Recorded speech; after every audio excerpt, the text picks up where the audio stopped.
Hi, David. Listen, thank you so much for giving us the opportunity to have a chat today on what you're doing and what you're up to down under. Yes. So, for people that don't know, could you tell us a little bit about your background and what DJB Food Group does?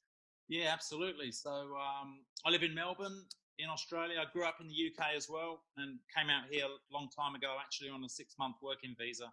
So clearly overstayed that visa by quite a few years now. Um, so yeah, food background, my whole working life. I spent 10 years with Coles supermarkets here in Melbourne, similar to your Tesco's, and then 7 years with BP Australia in the convenience store game, where we put together the Wild Bean Cafe for BP here.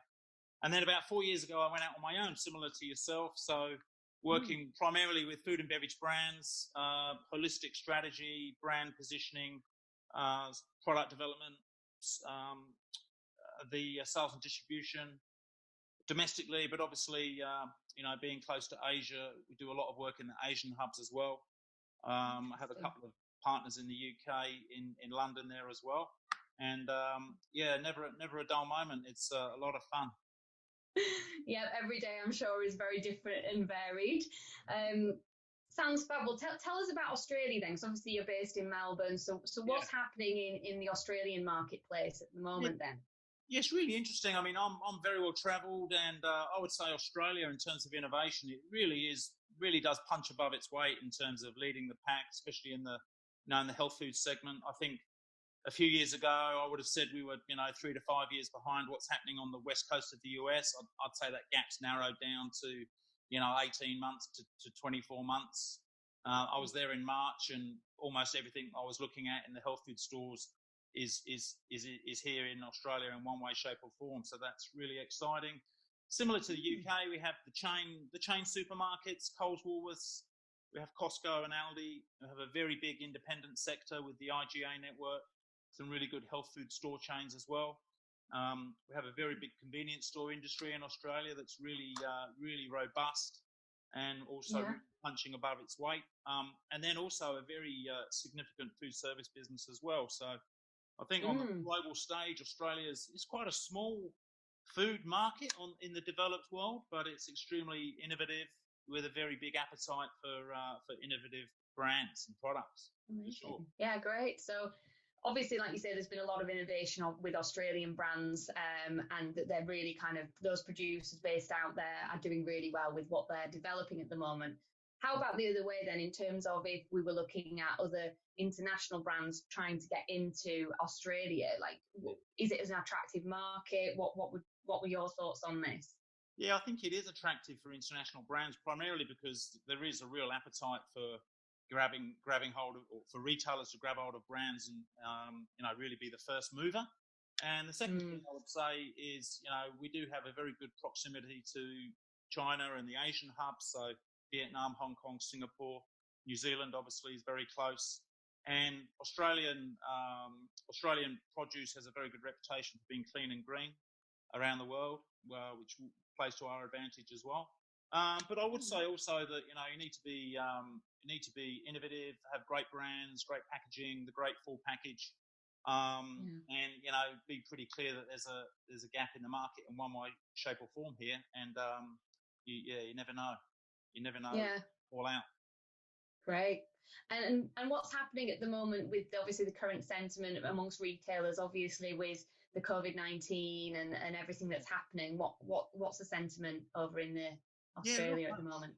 My personal experience in talking to buyers and with the brands that I've been working with, it has still been quite buoyant. As you said earlier, it's people still need to eat. Retailers still want to be ranging new products, otherwise they're going to get left behind compared to their competitors. We've had some success with one of the brands I'm working with a ranging in Hong Kong right in the middle of COVID. I'm actually bringing a UK brand, Karma Bites, into Australia, arriving next month, and we negotiated all that through COVID. So I think, my personal view is, your mindset determines the outcomes. If you're going to be doom and gloom, then it will be. And if you're not, then it won't. It really is that simple. But it has almost been business as usual from a ranging point of view, I would say.